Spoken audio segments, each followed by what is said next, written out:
अब हम प्रैक्टिकली देखेंगे कि किस तरह से हम आंसर इंजन के लिए एक आर्टिकल ले सकते हैं और आंसर इंजन ऑप्टिमाइज आर्टिकल दिखता किस तरह का है।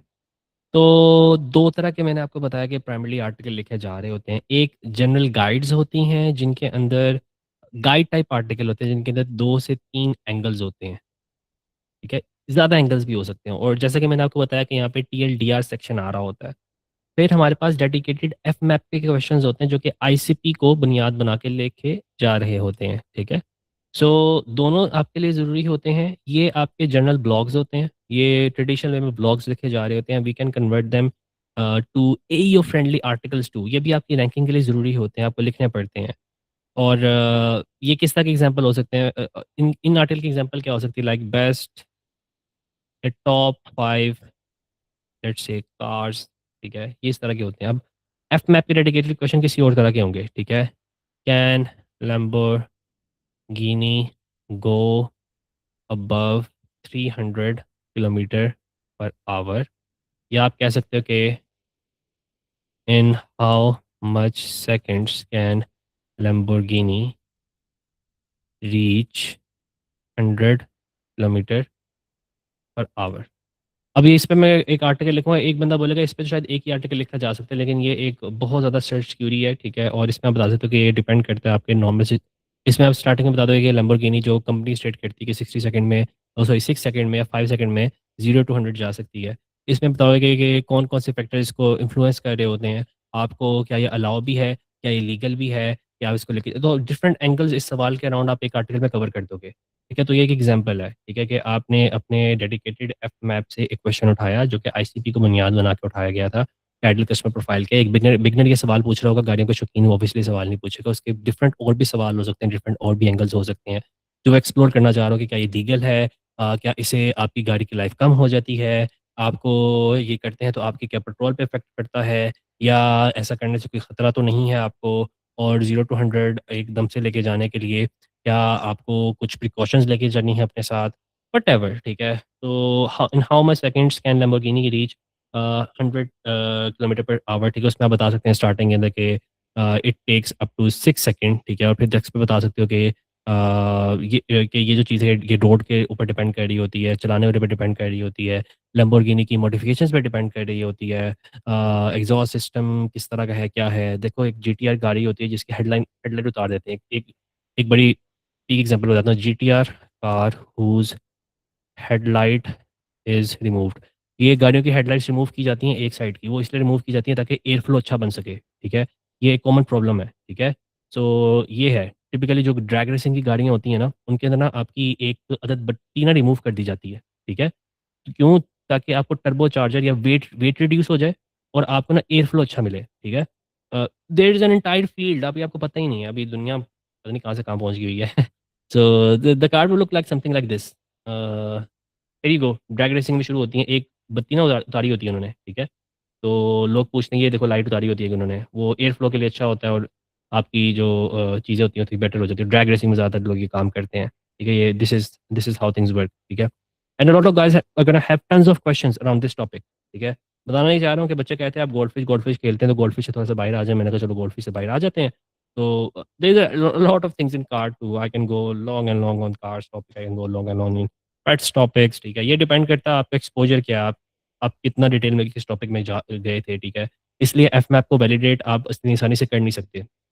लेकिन जब आप एफमैप को वैलिडेट करोगे ना, तो आपको आइडिया होगा कि with time your FMAP get better and better, क्योंकि अब आपको उस निश के बारे में आइडिया होना शुरू हो जाता है। इसलिए मैंने कहा था एफमैप क्रिएशन में आपको बहुत ज़्यादा मसले आएँगे, उन खास और उन निश में जिस पे आपने काम नहीं किया। आप फ़ुज़ूल क्यूरीज़ भी पकड़ोगे, तो it's always better to run the FMAP through the owners and stuff. तो आएँ यहाँ पे शुरू करते हैं। सबसे पहले गाइड का एक एग्ज़ाम्पल देख लेते हैं, किस तरह से हमें आइडिया होगा कि एक अच्छा आर्टिकल लिखा है, कि बुरा आर्टिकल लिखा है। ये हब स्पॉट ने एक आर्टिकल लिखा है, क्विक गाइड टू एईओ, ठीक है? ताज़ा-ताज़ा आर्टिकल लिखे हैं उन्होंने और मैंने ऑनलाइन सर्च किया तो सामने आया, तो मैंने कहा चलो इसको डिस्कस करते हैं आप लोगों के साथ। तो they have used some good AEO practices, ठीक है? और जो एईओ प्रैक्टिसेज़ ये लोग यूज़ कर रहे हैं उनके बारे में बात करते हैं हम। सबसे पहले इन्होंने एक हेडलाइन लिखी है, हेडलाइन के बाद इन्होंने यहाँ पे लिखा कि आर्टिकल किसके बारे में, learn to rank in AI search, what AEO is, why it matters and how HubSpot help the brand to get cited। ये बेसिकली पूरा आंसर दे दिया इस सवाल का कि क्विक गाइड एक सवाल ही है ना, इस सवाल का आंसर दे दिया एक तरह से इन्होंने पूरा कि इस आर्टिकल में होगा क्या, ठीक है? That's the answer, that's the question, quick guide. और इसका आंसर क्या है कि क्या है, क्यों मैटर करती है, और अपना कोई पिच कर दिया है कि हम इसमें किस तरह हेल्प कर सकते हैं, ठीक है? तो this thing answer, this an answer, ठीक है? Then they have use this extension phase, और यहाँ पे प्रोडक्ट को या सर्विस को टाई किए इन्होंने आंसर के साथ। Good thing. Then AEO strategy, beta access is paused, whatever, ठीक है? Use AEO grader to analyse your AI. तो टूल को बेसिकली क्या है, ट्राई एयू ग्रेडर। उन्होंने एक टूल बनाया, उसके लिए उन्होंने लिखा था कि एयू आर्टिकल के एयू ग्रेडर ने टूल बनाया कि इसके ऊपर ना हम आप अपने आर्टिकल को ग्रेड कर सकते हो। टीएलडीआर सेक्शन, टीएलडीआर सेक्शन था कि too long don't read, just go through this section and get to know. तो जो 3 एंगल्स थे, what is AEO, why does AEO matter, इनके एक एक लाइन में आंसर प्रोवाइड कर दिए इसने। तो TLDR section, as I have told you before, it is a one of the good practices. Answer के बाद, आंसर के अंदर तो टीएलडीआर सेक्शन भी आ गया। तो they are following good SEO AEO practices.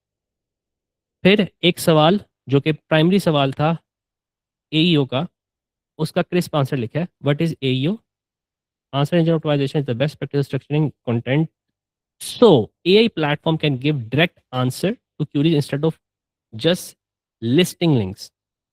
तो बता दिया रहा है कि भाई एईओ जो है वो इसलिए की जाती है ताकि आपके सवाल का डायरेक्ट आंसर मिल जाए, लिस्ट जो होती है ना लिंक्स की, वो ना प्रोवाइड की जाए। एंड देन अगेन उसको थोड़ा सा सपोर्ट कर दिए, 2 पैराग्राफ लिखे हैं उन्होंने। When someone asks ChatGPT what is best CRM और chat with Perplexity customer retention strategies, a good AEO strategy help to service brand in this platform. तो उन्होंने एक अपनी मेथड बताया कि मेथड क्या है, ठीक है? बेसिक डेफिनेशन बताइए कि आंसर इंजन में किस तरह काम होता है, और फिर एक जगह मेथडोलॉजी बताइए। This means optimising all your content assets. Text method क्या है कि ऑप्टिमाइज कर लो हर एक को ताकि आंसर इंजन इजीली साइट करे। So what they have done is they have done something like this, जो कि क्वालिफिकेशन है कि उन्होंने डिफाइन किया, एग्जाम्पल दे दी, ठीक है? And then they have shown like this is more like context, context और डेफिनेशन इकट्ठी बता दी। And then they shown the methodology, ठीक है? ये काम किस तरह हो सकता है, ठीक है? So this is a good example too, आपको कंप्यूटर मिल जाएंगे जैसा काम कर देंगे। Then we have talked about key takeaway. तो एक की टेक अवे ये था कि will AI replace traditional search, ठीक है? सो ये आपको सोर्स भी साइट कर रहा है कि समरश का सोर्स साइट कर रहा है, और ये आपको बता रहा है कि project AI traffic should surpass traditional search within 2 or 4 years।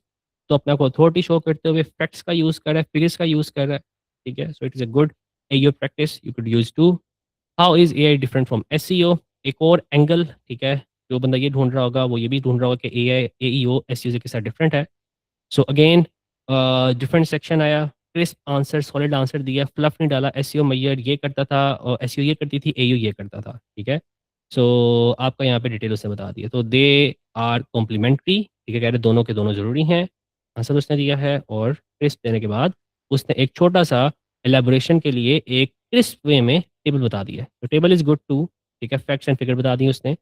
Y is AEO important, bullet points में इसने पॉइंट्स बता दिए हैं, ठीक है? छोटे छोटे करके कि एईओ इंपॉर्टेंट क्यों है। तो उसने सारा का सारा बता दिया कि click from a platform often converted higher rates, a look for community consensus. तो कम्युनिटी का कंसेंसस हो रहा होता है, लोग वो देख रहे होते हैं, AI look for community consensus. तो Y is AEO important.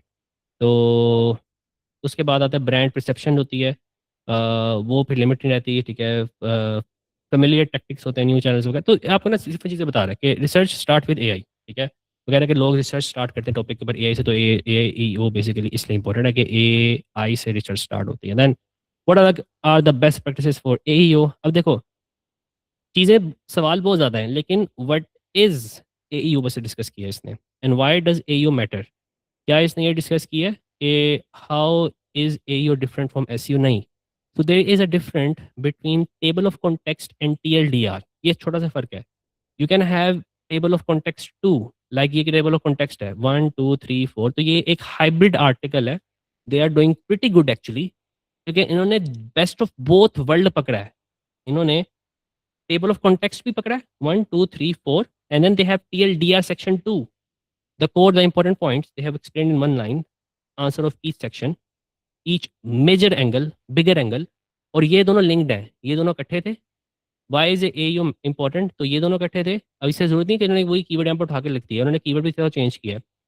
A you best practices की बात तो नहीं की ना यहाँ पे इन्होंने, क्योंकि यार ए यू इंपॉर्टेंट है तो बेस्ट प्रैक्टिस आके कॉम्प्लीमेंट कर रहा है इसको, ठीक है। Then how do a you how to do a you with HubSpot, तो how can HubSpot help. So they have done this thing, इसी TLDR को बेसिकली इस सवाल में भी बताया हुआ था, लेकिन सवाल के अंदर क्योंकि ये चीज़ इतनी इनफ एलेबोरेट नहीं हो रही थी, तो उन्हें TLDR एक्सप्लिसिटली बता दिया कि हर एक सवाल एक आंसर अपना एक्सप्लेन कर दे। But if you have just one angle, तो ये पार्ट ही बेसिकली आपका स्टार्टिंग पार्ट बनता, ना कि आप पहले ये लिखते, ठीक है, फिर ये लिखते, ठीक है। तो this is a good example. Then अपने प्रोडक्ट को उन्होंने हर जगह पे पिच किया है, जिससे उन्होंने एक पूरा सेक्शन बना दिया अपने प्रोडक्ट के regarding. And then they have good FAQ। FAQ देखें तो FAQ बड़े-बड़े लिखे हैं, छोटे-छोटे FAQs नहीं लिखे हुए। So you can have a look कि हर एक पैराग्राफ ना स्टैंड अलोन है। लाइक अगर मैं ये पैराग्राफ पकड़ूँ ना, तो जैसे हमने रूल्स में डिस्कस किया था, अवेयरनेस, कंसिडरेशन, इवैल्यूएशन और डिसीजन, ये जो कवरेज दी है इन्होंने, कवरेज से मुराद है, थीम क्या था, AEO, और ये कवरेज है।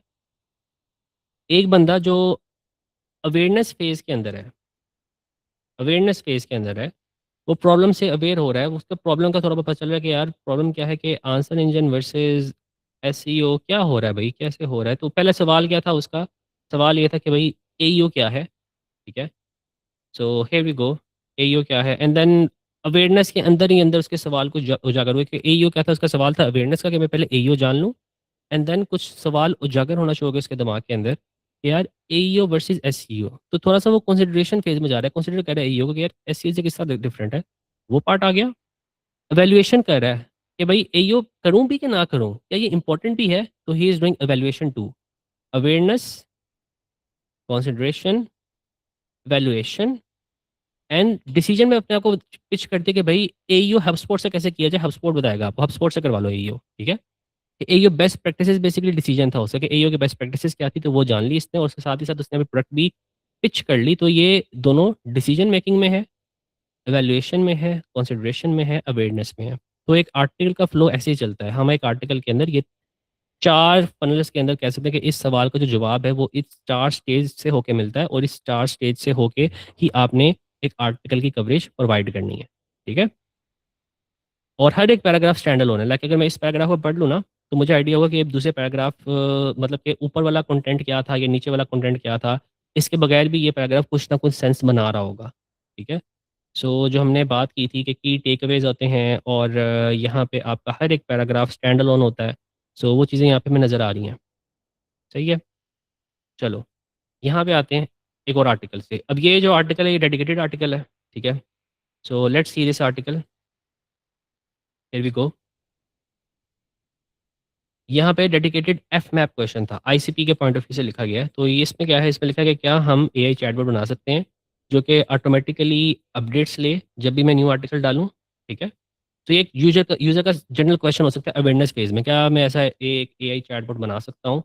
इसका सिंपल आंसर क्या है, येस आप बना सकते हो। और डिसीजन मेकिंग वाले अगर ऊपर लेके जाओगे तो ये होगा कि ये जो ब्रांड है कस्टम जीपीटी, ये किस तरह से हेल्प कर सकता है आपको, ठीक है, सिंपल एज दैट। तो अब इसका आंसर क्या था, yes, simple, you can build a chatbot that automatically update when you publish new article by connecting it directly with your help centre knowledge base documentation source. Customer GPT does this, ये एक mistake है इनकी, ठीक है, correct होनी चाहिए, by syncing with your content, so answers stay current with manual training, ठीक है। सो विदाउट मैनुअल रीट्रेनिंग, तो कह रहा है कि आपके आंसर जो हैं वो सिंक रहते हैं, ठीक है, stay current with manual training. This could made a lot better actually, ठीक है। So your answer remain persistent और कंसिस्टेंट विदाउट मैनुअल रीट्रेनिंग, ठीक है। अब वो आप बता रहा है कि सपोर्ट कर रहा है कि ये किस तरह काम करता है। तो they are talking about methodology, तो this work by automatically pulling the new update article from your help centre as soon as they are publish, तो चैटबॉट उसको पकड़ लेगा। और फिर सपोर्ट कर रहा है कि because the chatbot is connected directly to documentation like this, there is no need to manually upload files or retain model every something new. As your help center grows and evolve, chatbot stays in sync and continues to deliver accurate answer without extra effort, ठीक है। तो ये आपका हो गया। Then again आपका ये spotting के 2 पैराग्राफ आ गए, ठीक है। जो आपकी अथॉरिटी बना रहे हैं, ये एक आपका डेफिनेशन था, ठीक है। तो हमने यहाँ पे ये 2 स्टेप्स थे, ये देख लिए। एक्शन 2, तो let's go here and see कि क्या हो रहा है। तो answer, then we have context and credibility to qualify for this thing and then we have like coverage. Coverage क्या है? कवरेज होगी आपकी इन 4 फेज़ को कंसीडर करते हुए कि एक बंदा है वो अवेयरनेस, कंसिडरेशन, इवैल्यूएशन। तो इस सवाल के ऊपर बंदा क्या-क्या चीज़ें फिर कंसीडर करेगा, क्या-क्या चीज़ें इवैल्यूएट करेगा। तो दिस हेल्प्स यू कि बंदे को एक आंसर इंजन के ऊपर जब उसने क्यूरी चेंज करनी है, अब ये क्यों ज़रूरी है? ये सीएस क्यों ज़रूरी है? इसके ऊपर थोड़ा-सा फ़ोकस करते हैं। देखो क्यूरी बंदा चेंज करेगा, पहले बंदा क्या सवाल करेगा? पहले बंदा सवाल करेगा ये वाला, how much second can Lamborghini reach 100 kilometre per hour? उसके बाद नेक्स्ट सवाल ये होगा कि क्या लैम्बोर्गिनी को 6 सेकंड में इसमें होगा कि फुल थ्रॉटल दे दो आप। फुल थ्रॉटल देने के बाद उसकी क्यूरी चेंज हो जाएगी क्योंकि वो सीख गया है कि यार लैम्बोर्गिनी जा सकती है 6 सेकंड में। फुल थ्रॉटल देने के बाद वो सवाल क्या चेंज करोगे, यार क्या फुल थ्रॉटल देने से लैम्बोर्गिनी की लाइफ डैमेज तो नहीं होती? क्योंकि अब आपने ना उसके जो पैटर्न है, दिमाग है, वो सवाल पूछ रहा है, किसी मकसद से पूछ रहा है ना, उसको किसी दोस्त ने उँगली की होगी। वो कह रहा है यार कोई लाइफ थ्रेट तो नहीं होती? अब उसका डिसीजन क्या है यार, वो लेके आया है कि वो चलाना चाह रहा है, उसके पास लैम्बोर्गिनी है। वो 0 से 100 लेके जाना चाह रहा है। सो अब यहाँ पे क्या होगा, यहाँ पे आपके आर्टिकल ने अगर ये चीज़ पहले ही कवर की हुई है और आंसर इंजन है वो क्यूरी पाथ्स को डिस्कवर करके बैठा होता है ना कि यार यूज़र होता है वो क्यूरीज़ बार-बार चेंज करता है। जो बंदा इस बारे में सवाल करता है ना वो सूनर लेटर ये सवाल भी करेगा, फिर ये सवाल भी करेगा, फिर ये सवाल भी करेगा और फिर अल्टीमेटली डिसीजन यानी एंडिंग स्टेज ये सारे सवाल उसने क्यों पूछे वहाँ तक पहुँचेगा। तो उसका जो आइटरेटिव मेथड है अब वो कहता है यार कि इसको ना क्रिस्प आंसर पहली दफ़ा ही दे दूँ, कि भई देखो तुम जो हो वो लैम्बोर्गिनी लेके जा सकते हो 0 टू 100 6 सेकंड्स के अंदर। और फिर आगे बताएगा कि यार इससे आपकी लाइफ इफ़ेक्ट होती है, ठीक है? और कुछ केसेज़ कुछ कंस्ट्रेंट्स भी बता देगा, वो बोलेगा यार कुछ जगह पे ये गैर कानूनी भी है, ठीक है? तो वो बोलेगा यार देखो मेरे यूज़र को मिनिमम अमाउंट ऑफ एफर्ट्स में यानी मिनिमम टाइम में मैक्सिमम रिज़ल्ट दे दी क्योंकि यही गोल है आंसर इंजन का भी ना। तो उसके लिए ज़रूरी है कि आप यूज़र की चीज़ें समझ लें कि यूज़र जो है वो अवेयरनेस, कंसिडरेशन, इवैल्यूएशन और डिसीजन मेकिंग में फिर आप अपना डाल सकते हैं कि देखें अगर आप 0 टू 100 जाना चाहते हैं, तो हमारे पास एक प्रोडक्ट है, ठीक है? जो कि आपके ये हमारी जो वर्कशॉप है वहाँ पे आप आएँ, वहाँ पे हम इसको अल्टरेशन करेंगे ताकि आपकी चीज़ें डैमेज ना हो। तो वो चैट जीपीटी जो है वो ये भी सजेशन दे देगा कि भाईजान इस फलानी वर्कशॉप में जाओ, तो फलानी वर्कशॉप जो है वो आपको हेल्प करेगी कि आप लाइफ़ को डेप्रिकेट किए बगैर जो है अपनी लैम्बोर्गिनी को 0 टू 100 लेके जाएँ। और ये जो उसने अज़्यूम किया है कि अगला बंदा क्या सोच रहा होगा, वो उसने अज़्यूम किया होता है आपकी पास्ट क्यूरीज़ देख के, क्योंकि ये वो चैट जीपीटी जान लेगा कि यार ये जो बंदा है ना, ये इस तरह की क्यूरीज़ बार-बार स्टडी कर रहा होता है कि लाइफ़ लॉन्ग ठीक है, वो चीज़ें मेरे पास लॉन्ग टर्म चलें, तो ऑब्वियसली अगर लैम्बोर्गिनी का देखें तो इसका एक एंगल सोचने का ये होगा कि वो लाइफ़ लॉन्ग इसकी देख रहा है कि लाइफ़ लॉन्ग इसकी लॉन्गेटिविटी तो अफ़ेक्ट नहीं हो रही इससे, क्योंकि वो आपकी ना क्यूरीज़ पढ़-पढ़ के आइडिया लगा चुका होगा कि ये बंदा ना लॉन्गेटिविटी में जो होता है ना एक्सेल कर रहा होता है। जब आपका एक आर्टिकल ही ये सारे पैराडाइम एक ख़ास क्वेश्चन के फुलफ़िल कर रहा होगा, तो उसको रैंकिंग मिलना शुरू हो जाएगी। तो यहाँ पे भी वही काम होगा कि एक सवाल बंदा ये करेगा ना कि how can I build a chatbot that automatically update when I publish article? इसका आंसर तो बनता है येस। उसके बाद नेक्स्ट सवाल क्या होगा कि then tell me what are the steps involved in it? ठीक है? तो यहाँ पे लिखा रहा है कि व्हाई डज़ ये chatbot go out of date? ठीक है? तो बेसिकली वो बता रहा है कि आउट ऑफ डेट क्यों जाते हैं? ठीक है? चैटबॉट जो है आउटडेट आंसर क्यों दे रहे होते हैं? मसला क्या होता है उनमें? और उस मसले का फिर सॉल्यूशन क्या होता है कि उसको मैं किससे प्रिवेंट कर सकता हूँ कि रॉन्ग आंसर उसके ना आए, ठीक है, अपडेट्स ना हो रहे हों।